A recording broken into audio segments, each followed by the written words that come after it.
L'appareil cardiovasculaire assure le transport du sang riche en dioxygène et en nutriments à travers tout le corps humain pour en alimenter les organes et les débarrasser de leurs déchets. Il se compose de 3 grands types de vaisseaux sanguins qui forment un système clos. Les artères, les veines et les capillaires.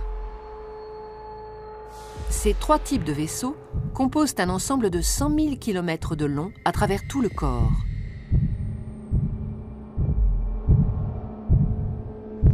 Une artère transporte le sang du cœur vers les organes. Les veines, à l'inverse, le transportent des organes vers le cœur. L'artère est donc un vaisseau partant du cœur. La veine, un vaisseau arrivant au cœur.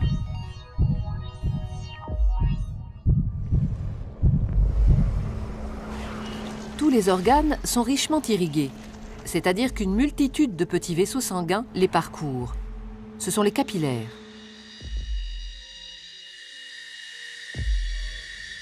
Les capillaires relient entre elles artères et veines dans les organes.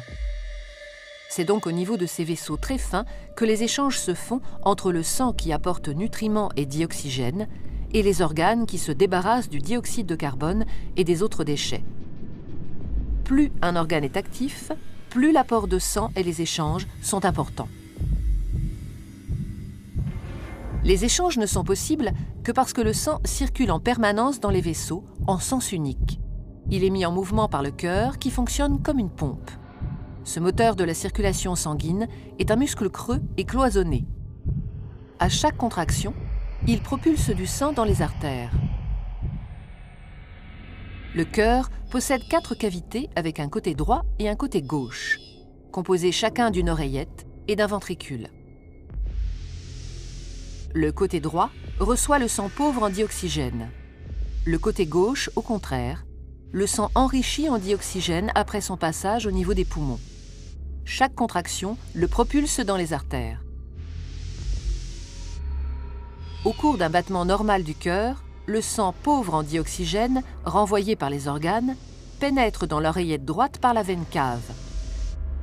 La contraction de l'oreillette droite le fait passer dans le ventricule droit, qui, en se rétractant à son tour, l'expédie dans les poumons par l'artère pulmonaire.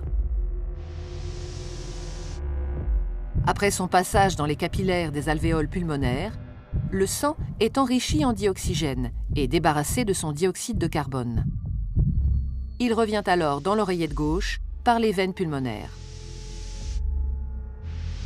La contraction de l'oreillette gauche le pousse dans le ventricule gauche, qui le propulse lui-même dans l'aorte pour être distribué dans les artères de l'ensemble du corps. Et ce cycle, vital pour l'organisme et l'être humain, se répète à l'infini.